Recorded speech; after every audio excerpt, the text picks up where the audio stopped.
Ms. Lyric Bateman, and I am comfortable. Okay. Based on the sexual orientation that you identify with, have you ever felt like an outcast in an environment that you never thought you would? Yes, I have.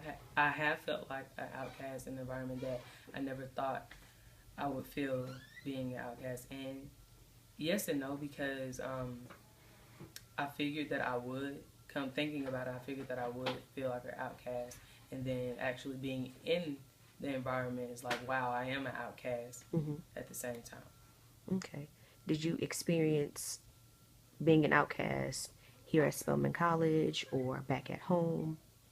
Definitely at Spelman College, being that it is an all-girls school, and probably more than 50% of the population isn't gay, lesbian, or bisexual. So many of their fundamentals that they structure their young females around is finding a young man that promotes them. So it's kind of like being an outcast because they're not. I don't have anyone telling me how to find the right woman to structure myself around. So it's like I kind of have to teach myself how to do that. Have you ever wanted to deny your sexual orientation to be accepted, or have you always been comfortable with who you are?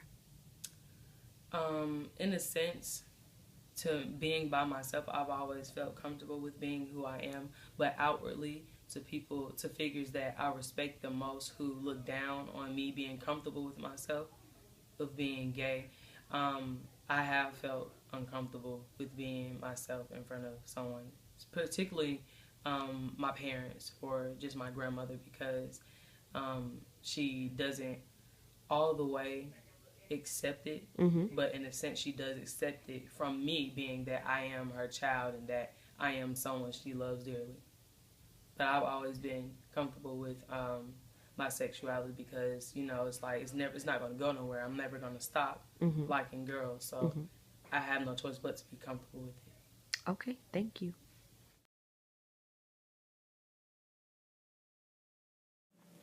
Do you feel that attending Spelman College has either fostered or hindered your formation of your identity as a woman? I think it's fostered it. I think it's been a really affirming and positive experience so far in terms of sort of like dismantling like who I am and like recreating it to be like somewhere better than who I am right now.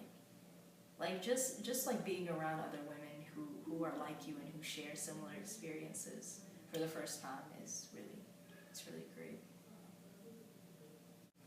Have you ever felt confined to certain roles because of your gender or sexuality? Yes and no, because I think my sexuality sort of gives me leeway, like creative license to mess with gender roles a little bit. And no, because as a woman I'm expected to act and dress a certain way, and that's not who I am necessarily. So I think gender and sexuality roles kind of like put you in this very tight box, and then like it's a process. It's like a process learning like to dismantle and move out of that box. So that's been my experience.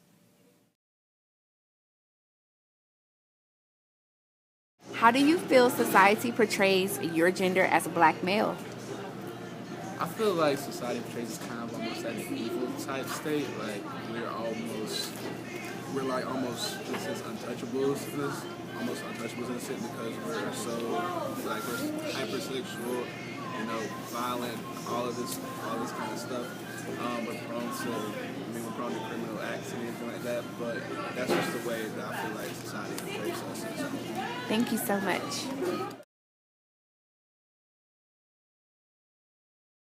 So, in your opinion, what is the origin of gender inequality? In my opinion, gender inequality originated through religion and social standards. And in what ways